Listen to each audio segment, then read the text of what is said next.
Here in your ICND-1 studies, your CSENT studies, you get a little taste of spanning tree protocol, which is what we're about to do, and you're probably breathing a sigh of relief thinking, good, because we got enough to do. And that's true. And in ICND2, you really learn a lot of details and commands about STP, but it is important for you to know why we have STP in the first place, why we usually just leave it alone, because it works really, really well just straight out of the box. It doesn't need a lot of fine-tuning in a small to medium network. The reason that we need it is because of redundancy. And you would say, well, you've been saying redundancy is a good thing for the last couple of hours, and it is. Because redundancy, it's just a fancy way of saying we have a backup plan. And we'll take as many of those as we can get, but especially when it comes to our paths. And whether we're dealing with switching or routing, we always want a redundant path between any given 2 points, because what's that thing we're always trying to avoid? That single point of failure.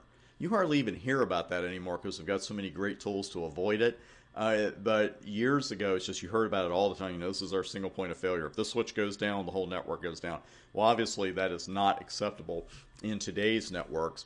So what we have is something like this. We could have a switched network setup where there are multiple paths for any one host to get to another host. So if one switch goes down, and perhaps even 2 switches go down, we still would have paths for these hosts to send each other data. And right now, we've got several possibilities to go just from A to D. You know, we've got 5 different ones. I'm not going to read them all there, but we have 5 different paths. So if switch 2 or switch 4 goes down, our center of the network switches, frames could still be sent between the 4 hosts. Let's just assume that switch 2 is accidentally powered down. You know, stuff happens. So if that one's removed, these 4 hosts can still send data to each other. There's no problem. And on top of that, even if switch 4 went down, in addition to switch 2, the link between 1 and 3 would be enough to allow the host to send frames to each other. And that's a lot of redundancy. If you lose 2 switches and everything's still good, then you have a very redundant network. As you've already noticed, in networking we have a lot of trade-offs. You learn about a protocol, you learn about a feature, and you learn about all these benefits, and then I say, but you have to watch out for this. They're always a little bit of a negative maybe. Well, believe it or not, there's actually a little bit of a negative to go along with having this kind of switch network, because what we could end up with is something called a switching loop. And again, the good news is we have redundancy. We have multiple paths between hosts on either side of the switches. The bad news is the same as the good news, because this also gives us the possibility of switching loops. Now, a switching loop forms when a frame is transmitted and it ends up being sent back and forth between the same switches. It could just be sent between, switch A and switch B. It could go ABC, ABC, ABC, like the one I've got here, I believe, or 142, 142 actually. And fortunately, this doesn't happen very often, because unlike routing loops, keep those terms straight in your head too. Don't see the word loops on an exam question and jump to the conclusion, oh, they're talking about switching loops. We have switching loop possibilities and we have routing loop possibilities. Routing loops, frankly, are usually almost always caused, I should say, by a misconfiguration. Someone's fine-tuning a path, they don't realize something, and all of a sudden they have a switching loop. But at layer 2, switching loops can happen because of a corrupt MAC table. Again, doesn't happen very often. Duplicate MAC addresses on network hosts, because we've got programmable cards. Again, that's a man-made problem, so if you're not doing a lot of that, you shouldn't run into it. Or destination hosts just being unavailable. These aren't common, but they do happen. And a switching loop looks just like this. And this is the kind of thing that can happen. Host A sends a frame for host D. Switch 1 gets it, says, the best next switch to get this is switch 4. That'll get it closer to its destination. Switch 4 looks in its MAC address table and says, okay, we should send this up here to switch 2. Switch 2 gets the frame, looks in its MAC table and said, okay, the best place to send this is to switch 1.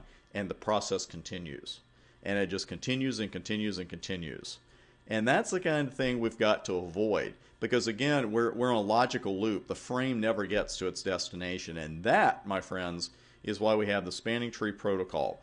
Cisco switches use STP to prevent switching loops. STP is a layer 2 protocol. It has nothing to do with routing loops. It's strictly a switching loop prevention tool. And again, you're going to learn a lot more about configuring STP and working with it in your ICND2 studies, but we're going over the fundamentals here. What happens is that STP determines a loop-free path for frames, and ports that are not on that path are put into blocking mode. So just because we have all these available paths, it doesn't mean we're going to use them. STP is going to pick the best path, and it's going to open the ports along that path.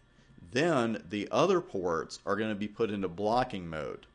Now, of course, what happens if that best path goes down? Well, STP realizes that, recalculates its port costs, it determines the new best path, and then brings ports along that path out of blocking mode. That is not instantaneous. And the reason it's not instantaneous is that, let's say that you had a flapping port somewhere, a port goes up, goes down, goes up, goes down. Well, if the cutover to new ports was immediate, then you really could end up with switching loops. STP is kind of patient in saying, okay, I think there's a problem, let's start the process of opening up some other ports. Now, that delay can drive us a little crazy as network admins because we'd like the cutover to be immediate, but there's a reason that it's not. And again, if it were immediate, that itself could lead to switching loops. One thing I'll mention here, and I'll mention it in the ICND2 course as well, don't assume that the physically shortest path from A to B is the path that STP will choose as best. Because what STP does, it looks at the port speeds along a path to determine the overall cost and the best paths. So it's not like RIP, it's not counting hops, hippity hops or something like that.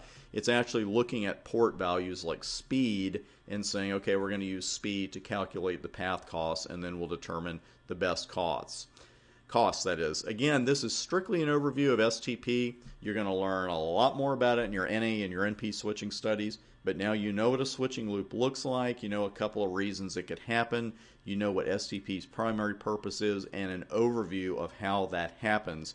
Again, STP is on by default, and there's really no good reason to ever try to go in and turn STP off, because it works so beautifully. It's like one of those things that we never give a second thought to. We don't really worry about switching loops that often because STP does such a great job of eliminating them. And that is it for your overview of STP, but we've got some more switching videos for you, and I'll see you on the next one.